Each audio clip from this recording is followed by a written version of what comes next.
My boss thinks I'm on vacation because I moved to another country while working remote. I told him months ago I'd be in Portugal. I'm online 9 to 5 every day, but now he says my performance slipped because I'm too comfortable. Meanwhile, I'm shipping code at 11 p.m. and have more logged hours than anyone on the team. Posted in our/anti-work. I'm writing this at 2 a.m. in Lisbon because I genuinely cannot sleep. I'm so frustrated I could scream, but that would wake up my neighbors, and Portuguese apartment walls are thin. So instead, I'm going to tell you the most absurd workplace story that's currently unfolding in my life. Background: the dream setup.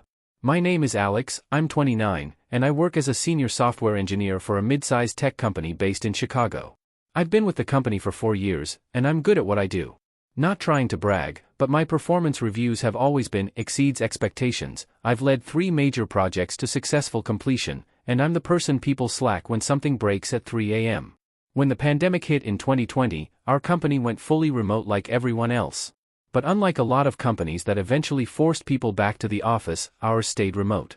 In fact, in early 2023, our CEO sent out this whole company-wide email about how we were committed to remote-first culture and how talent can thrive anywhere. They even updated our employee handbook to explicitly state that employees could work from anywhere in the US, and international remote work would be considered on a case-by-case basis with proper approval. I'd been living in Chicago my whole life. Born there, went to college there, got my first job there. It's a great city, don't get me wrong. But after 4 years of working from my cramped 1-bedroom apartment in Logan Square, paying $1,800 a month for 650 square feet, I started wondering, why am I paying Chicago rent when I could literally work from anywhere? I've always wanted to live abroad. I studied abroad in Barcelona for a semester in college and loved it. But life happened: student loans, job offers, relationships, and the dream of living in Europe got shelved.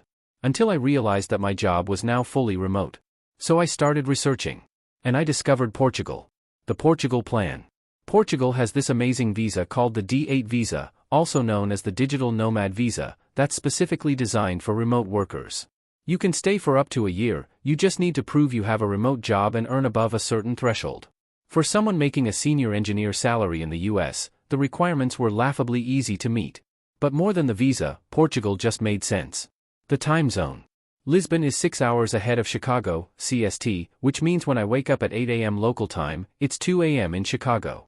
I could start work at 3 p.m. Lisbon time and be working during core Chicago hours, 9 a.m. to 5 p.m. Central Standard Time. Perfect overlap. The cost of living. A nice 1-bedroom apartment in Lisbon? 800 to 900 euros a month, about $870 to $980. That's literally half of what I was paying in Chicago, and the apartments are way nicer: high ceilings, actual character, balconies, located in the center of an actual interesting city. The weather. Chicago winters are brutal. 6 months of gray skies and temperatures that make your face hurt. Lisbon? Sunny 300 days a year. The food, the culture, the travel opportunities. Portugal is a 2-hour flight from basically anywhere in Europe. I spent 2 months planning everything. I researched the visa process, found an apartment through a local rental agency, figured out Portuguese taxes. There's actually a non-habitual resident program that's very favorable for foreign workers, and made sure my health insurance would cover me internationally. And most importantly, I told my manager. The conversation that apparently didn't happen. In January, I scheduled a one-on-one with my manager, Derek.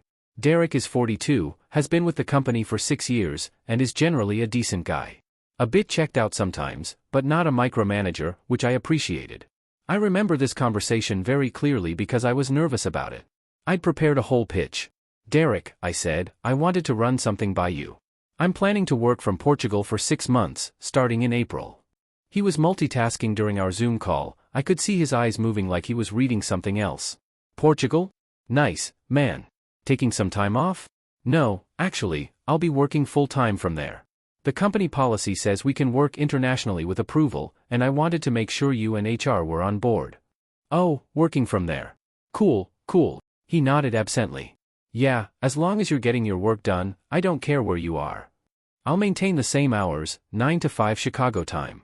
The internet speed at my apartment there is actually faster than what I have in Chicago. Sounds good. Send me the dates for the HR paperwork stuff. Will do. I'm planning April 1st through September 30th. Perfect.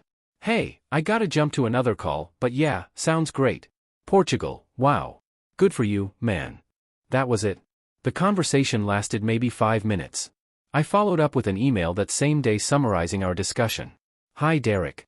As discussed in our 1:1 today, I'm planning to work remotely from Lisbon, Portugal from April 1st to September 30th, 2024. I'll maintain my regular 9 to 5 Central Standard Time working hours and ensure no disruption to my projects or team collaboration. Please let me know what additional approvals or documentation you need from me. Thanks, Alex. He replied, sounds good, thumbs up.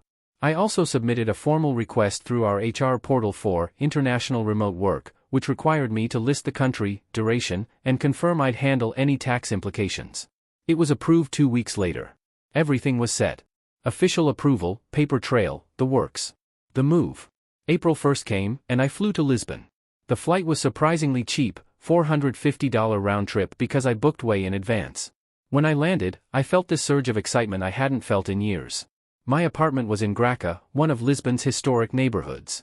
It's on the 3rd floor of a traditional building, no elevator, but whatever, with big windows, original tile work, and a balcony overlooking red rooftops and the Tagus River in the distance. The apartment is probably 700 square feet but feels huge compared to my Chicago place. High ceilings, actual room to breathe. Rent, €850 a month. Internet speed, 500 megabits per second fiber. Local cafe with incredible espresso, 2 minutes away. I set up my workspace at a desk by the window. My monitors arrived from Amazon Spain within 2 days. I had my mechanical keyboard, my ergonomic chair, my noise-canceling headphones. My setup was actually better than it had been in Chicago. Here's what my typical day looked like in Lisbon. 8 a.m., wake up, go to the local cafe for breakfast and espresso 9:00 a.m., work out or explore the neighborhood 11:00 a.m., back home, shower, prep for the workday 3:00 p.m., log in, 9 a.m. Chicago time, 3:00 p.m., 11 p.m., work, 9 a.m. to 5 p.m. Chicago time, 11:00 p.m., log off, make dinner, maybe meet friends or explore. Yes, I was working 3 p.m. to 11 p.m. local time. It's not ideal for a social life, but honestly, it was fine. Lisbon is a night city anyway, people eat dinner at 10 p.m. I'd finish work, go out for a late dinner, and still catch the energy of the evening. And here's the thing, I was working. Really working. Not working from the beach with a mojito working. Actual, focused, productive work. My productivity, if anything, had increased. Why? No commute stress. In Chicago, even though I was remote, I'd still sometimes go to coffee shops to work, fight for parking, deal with noise. In Lisbon, I had a dedicated home office space that I actually liked being in better mental health.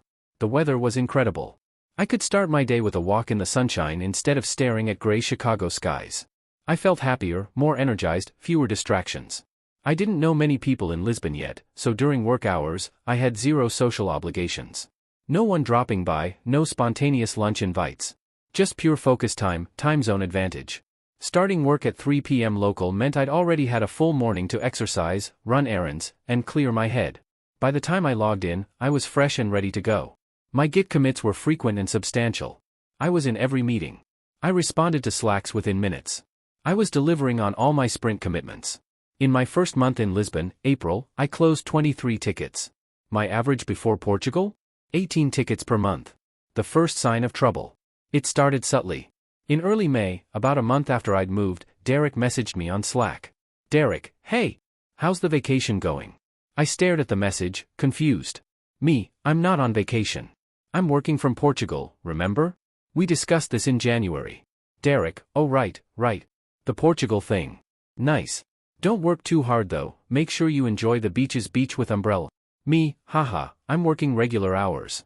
But yeah, the weather is nice. It was a weird exchange, but I brushed it off. Maybe he just forgot the details. 2 weeks later, in a team meeting, Derek was doing a round-robin check-in. When he got to me, he said, and Alex is joining us from vacation in Portugal. Alex, how's the time off treating you? I unmuted quickly. I'm not on vacation, Derek. I'm working full-time from Lisbon. Right, sorry, I meant how's the remote work going? It's going great. I'm ahead on my sprint goals, actually. Awesome. But I could see some of my teammates looking confused. One of them, Jessica, slacked me after the meeting. Jessica, wait, are you on vacation or working? Derek made it sound like you're on PTO. Definitely working. Full time. Same hours as always. Jessica, That's what I thought, but Derek keeps saying you're on vacation lol. That's when I started to worry. The performance review bombshell.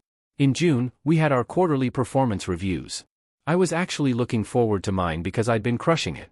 My numbers were up, I'd successfully debugged a critical production issue that saved the company from significant downtime, and I'd mentored 2 junior developers through complex features. The review was scheduled as a Zoom call. Derek opened with his usual small talk. How's Portugal? Getting a good tan? He chuckled. It's been great. Really productive few months, I said. Good, good. So, let's dive into your Q2 review. He pulled up a shared document. I could see he'd rated me meets expectations in most categories, which was a downgrade from my usual exceeds expectations. Overall, you had a solid quarter, he said. But I do want to address some concerns. My stomach dropped. Concerns? Yeah, I've noticed your engagement has dropped a bit. You seem less present in meetings, less responsive on Slack, and I think the remote situation in Portugal has made you a bit too comfortable. I was genuinely shocked. Derek, I've been in every single meeting. I've closed more tickets this quarter than last quarter. My Slack response time is literally tracked by our system. I'm at an average of 4 minutes, which is better than the team average of 12 minutes. Well, it's more about the vibe, you know? Like, I can tell when someone's really locked in versus when they're kind of phoning it in. Phoning it in? Derek, I resolved the authentication bug that was blocking the entire Android team. I built the new caching layer that improved our API response time by 40%. I'm literally ahead of schedule on every project you assign me. He shifted uncomfortably. Look, I'm not saying you're not doing work. I'm just saying that maybe being on vacation mode has affected your focus. I'm not on vacation mode. I'm working 9 to 5 Chicago time, which is 3 p.m. to 11 p.m. here. I'm working later into the evening than anyone else on the team in terms of local time. Right, but it's Portugal. You're at the beach, you're traveling, you're enjoying yourself. That's great, but it's also a distraction. Derek, I haven't been to the beach once during work hours. I've traveled on weekends, which I'm allowed to do. This is exactly like working from Chicago, except my apartment is in a different country. He sighed. Look, I'm not trying to make this a big thing. I just think once you're back from this extended vacation and settled back in Chicago, we'll see your performance return to where it was. I'm not coming back to Chicago. This was always planned as a 6-month arrangement, through September. He looked surprised. 6 months? I thought you were there for like a month. Derek, we discussed this in January. I sent you an email. I filed paperwork with HR. It's all documented. Okay, well, I guess I didn't realize it was that long. That's quite a commitment to vacation time. It's not vacation time. I haven't used a single PTO day since I've been here. The conversation went in circles for another 10 minutes before he finally said he'd revisit the review next quarter and ended the call. I sat there in my Lisbon apartment, absolutely fuming. I pulled up my work metrics to confirm I wasn't crazy. Tickets closed Q1, Chicago 52 tickets closed Q2, Lisbon 68 average Slack response time Q1, 6 minutes average Slack response time Q2, 4 minute sprint points completed Q1, 89 sprint points completed Q2, 103 code review comments Q1, 247 code review comments Q2, 312. By every objective measure, my performance had improved. And Derek was telling me it had declined because I was too comfortable. After that review, I started paying closer attention to how Derek talked about me in team settings. And I realized he'd been building a narrative. In our weekly team stand-ups, he'd say things like, Alex is calling in from his Portugal adventure today. Let's keep Alex in the loop even though he's enjoying the Mediterranean lifestyle. Alex, if you can tear yourself away from the pastel de nata long enough. That one was a joke, but still. My teammates started making comments too. Not mean-spirited, but definitely buying into the narrative that I was somehow not really working. Brad, must be nice working from the beach. Me, I'm not working from the beach. I'm at my desk in my apartment. Brad, yeah, but you could work from the beach if you wanted. That's the dream. Jessica, are you actually getting work done, or are you just pretending to work while you travel? Me, I'm getting more done than I was in Chicago. Check the sprint board. Jessica, I'm just teasing. But seriously, what's it like? Are you just living your best life? The thing is, I was living my best life in many ways. Lisbon is incredible. On weekends, I'd take the train to Sintra or Cascais. I'd explore different neighborhoods. I'd eat amazing food. I made friends with other digital nomads and some local developers. But during work hours? I was locked in. I was professional. I was productive. The narrative that I was on some extended vacation was completely false, but it had taken root, and I had no idea how to counter it without sounding defensive. The optics problem. In July, things escalated. Derek scheduled a 1:1 that he titled Performance Discussion. Alex, we need to talk about optics. Optics? Yeah. Look, I get that you're working. I looked at your metrics after our last conversation, and you're right, the numbers are solid. But there's an optics problem. What does that mean? It means that to the rest of the team, and to upper management, it looks like you're on an extended vacation. And that's creating resentment. Resentment about what? I'm doing my job. If anything, I'm doing it better than before. Right, but other people don't see it that way. They see someone who gets to work from Portugal while they're stuck in their apartments in Chicago or Denver or wherever. They see someone who's seemingly getting special treatment. It's not special treatment. Anyone can apply to work internationally. It's literally in our company policy. In theory, yes. But in practice, you're the first person to actually do it for this long. And it's causing some friction. With who? He hesitated. Brad mentioned that he thinks you're checked out. Jessica said she feels like you're not as engaged in code reviews. That's not true. I've left more code review comments this quarter than anyone on the team. I have the receipts, Derek. Again, it's not about the reality. It's about perception. I couldn't believe what I was hearing. So what do you want me to do? Come back to Chicago early to fix the optics? I think that would be best, yes. Maybe cut your trip short. Come back in August instead of September. It's not a trip. And no, I'm staying through September as planned. This was approved. I have a lease. I have a visa. Alex, I'm trying to help you here. If you keep pushing this, it's going to affect your standing on the team. My standing? Derek, I'm performing better than I ever have. You can't penalize me for doing exactly what the company policy allows. I'm not penalizing you. I'm giving you advice. But if you don't want to take it, that's your choice. The call ended badly. I was so angry I went for a walk along the Tagus River to cool off. The sun was setting, painting the sky orange and pink, and I remember thinking how absurd it was that I was being told my work wasn't good enough because I was watching the sunset instead of staring at gray Chicago buildings. The data dive. I decided to build an irrefutable case. If Derek wanted to play the metrics game, I'd give him metrics. I spent an entire weekend compiling data. Attendance. Team meetings attended, 100%, 0 absences, 1:1s attended, 100% company all hands attended, 100%. Responsiveness. Average Slack response time, work hours 4.2 minutes. Average email response time, work hours 22 minutes. Percentage of messages responded to same day, 99.1%. Productivity. Pull requests opened, 127, up from 98 previous quarter. Lines of code added, 47,329. Up from 41,223, bugs fixed, 43, up from 31, features shipped, 8 major, 15 minor, up from 6 major, 12 minor. Code quality. Code review comments given, 312, up from 247, average PR approval time, 3.4 hours, down from 5.1 hours, production bugs introduced, 2, down from 5, test coverage on new code, 94%, up from 87%. Extra mile. Documentation pages created, 23 junior developer mentoring sessions, 16 on-call incidents handled, 7, including 2 at 4 a.m. Lisbon time. I put it all in a document with charts and graphs. I titled it, Q2 Performance Analysis, Remote Work from Portugal. Then I did something that felt a bit nuclear, but I was fed up. I added a comparison section showing how my metrics stacked up against the rest of the team. I wasn't trying to throw anyone under the bus, but I needed to show that my performance was not only good, but exceptional. The data was clear, I was outperforming every other engineer on the team in virtually every measurable category. I sent it to Derek with a simple message. Derek, following our recent conversations about my performance, I've compiled a comprehensive analysis of my work output since moving to Portugal. As you'll see, my productivity has increased by every objective measure. I'm happy to discuss this data in our next 1:1. I want to reiterate that I'm fully committed to my role and the team. The location of my desk has not changed my dedication or output. Best, Alex. The silence. Derek didn't respond for 3 days. When he finally did, it was just, got it. We'll discuss in our next check-in.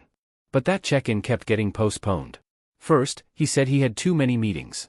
Then he said he was dealing with urgent issues. Then he was out sick. Meanwhile, I continued working, continued shipping code, continued being a model employee. But the team dynamic had shifted. I could feel it. In Zoom calls, people seemed more distant. Jokes that would have landed before fell flat. I wasn't included in some casual Slack conversations I would have been before. The Portugal thing had become a thing. In early August, we had a major incident. Our payment processing system went down at 11 a.m. Chicago time, 5 p.m. Lisbon time. The on-call engineer was Brad, and he was struggling to diagnose the issue. I saw the alerts in our Slack channel and jumped in immediately. Even though I wasn't on call, I started debugging. Within 30 minutes, I'd identified the issue, a database connection leak caused by a recent deployment. I wrote a hotfix, tested it in staging, and deployed it to production. Total downtime, 47 minutes. The team Slack lit up with thanks. Brad, Alex, you're a lifesaver. I was completely lost. Jessica, thank God you were online. That would have been a disaster. CTO, great catch, Alex. Excellent response time. I waited for Derek to acknowledge it. Nothing. The next day in our team stand-up, Derek mentioned the incident. We had a production issue yesterday that Brad handled well. Good job, Brad. I unmuted. Derek, I was the one who fixed that issue. Brad was on call, but I diagnosed and deployed the fix. Oh, right. Thanks for jumping in, Alex. That was it. No acknowledgement in the postmortem. No mention in the incident report. It was like my contribution had been erased. That's when I realized Derek had decided on a narrative, and no amount of data or evidence was going to change it. In his mind, I was the guy who went on vacation and checked out, and anything that contradicted that narrative was being ignored or minimized. The documentation campaign. I started documenting everything. Screenshots of Slack conversations. Exports of my Git logs. Copies of every email. I kept a daily log of my work hours, tasks completed, and interactions with the team. I wasn't sure what I was building toward, but I knew I needed a paper trail. I also started looking at our company's remote work policy more carefully. It was actually quite clear. Employees are permitted to work internationally for periods up to 6 months per year with manager and HR approval, provided they maintain their standard work hours in their team's primary time zone and meet all performance expectations. I had manager approval, Derek's sounds good thumbs up email. I had HR approval, the approved international remote work request. I was working my standard hours. And I was exceeding performance expectations. On paper, I was doing everything right. The HR conversation. In mid-August, I decided to loop in HR. I scheduled a meeting with our HR business partner, Michelle, and explained the situation. So let me get this straight, she said, reviewing her notes. You received approval to work from Portugal through September.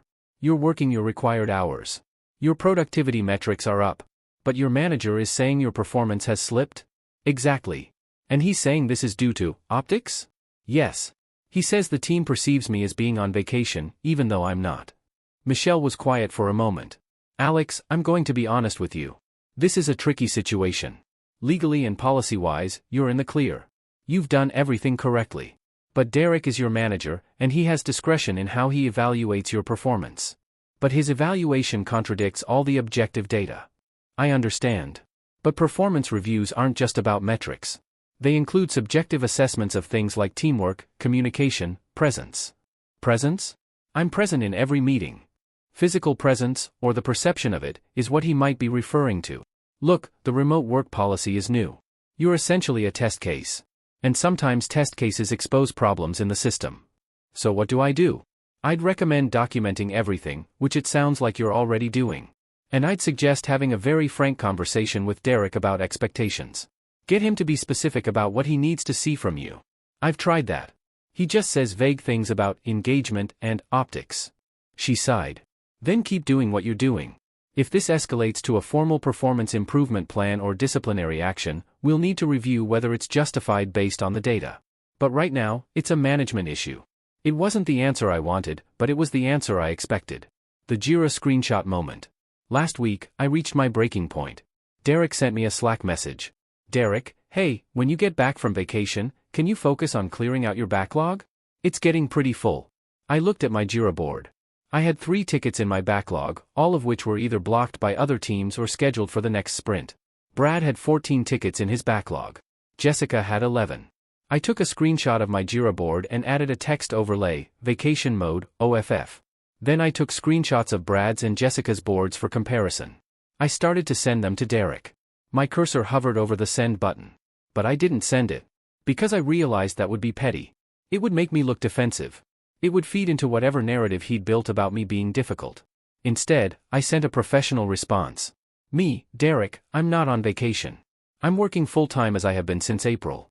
My backlog has 3 tickets, all of which are either blocked or scheduled. I'm happy to discuss my workload in our next 1:1, but I want to clarify again that I am working, not vacationing. Derek, right, the Portugal thing. I keep forgetting you're actually working from there. Anyway, just keep an eye on it. The Portugal thing. Like it was some quirky hobby instead of a legitimate work arrangement. It's now late August. I have 1 month left in Lisbon, and honestly, I'm heartbroken. Not about leaving Portugal, I knew that was always temporary. But about what this experience has revealed about my workplace. I've done everything right. White heavy checkmark, got approval, white heavy checkmark, maintained my hours, white heavy checkmark, improved my productivity, white heavy checkmark, been responsive and present, white heavy checkmark, delivered high quality work. And yet, I'm being penalized because my manager can't separate the idea of working from Portugal from being on vacation in Portugal. The worst part? I think Derek genuinely believes his assessment. He's not trying to be malicious. He just has such a strong mental model of what work looks like, and it looks like being miserable in Chicago, not happy in Lisbon, that he can't accept evidence to the contrary. I've been thinking about what to do when I return to Chicago in September. Option 1. Confront Derek directly with all my data and demand an explanation for the discrepancy between my metrics and his assessment. Option 2. Go over Derek's head to his manager or to the CTO and present my case. Option 3. Start looking for a new job at a company that actually values results over optics. Option 4. Request a transfer to a different team within the company. Right now, I'm leaning toward option 3. Because even if I win this battle and prove Derek wrong, what have I won? A job where I have to constantly defend myself? A manager who doesn't trust me? A team that thinks I'm getting special treatment? The irony is that this whole experience has shown me that remote work can be incredibly effective. I've been more productive, more focused, and happier than I was in Chicago. But the culture and management mindset haven't caught up to the reality. The broader issue. What frustrates me most is that I know I'm not alone. I've been talking to other digital nomads and remote workers here in Lisbon, and so many of them have similar stories. Companies say they support remote work, but what they really support is working from home in the same city/country as the office. The moment you actually take advantage of the flexibility that remote work offers, by moving to a different country, by living somewhere cheaper or more interesting or more aligned with your lifestyle, you become suspect. You're not a serious worker anymore. You're a vacation worker, a slacker, someone who's taking advantage. Never mind that. The work is getting done, the quality is high, the hours are being worked, the team is being supported. None of that matters if you're doing it from the wrong location. It's like there's this unspoken rule that suffering is part of work. That if you're comfortable, if you're happy, if you're enjoying your life, then you must not be working hard enough. I refuse to accept that. I refuse to believe that I need to be miserable to be productive. The data proves otherwise. The update I'll post next week. When I get back to Chicago in September, I'm going to request a meeting with Derek, his manager, and HR. I'm going to present all my documentation, the approval emails, the metrics, the work logs, everything. And I'm going to ask a simple question. Can you show me, with specific examples and data, how my performance has declined since moving to Portugal? If they can't, and I don't believe they can, then I'm going to request either a formal correction to my performance review, or a transfer to a different team. If neither of those things happens, I'm resigning. I've already started interviewing at companies that are truly remote first, where they judge you on output rather than optics. Because here's what I've learned from this experience: remote work isn't just about where you sit.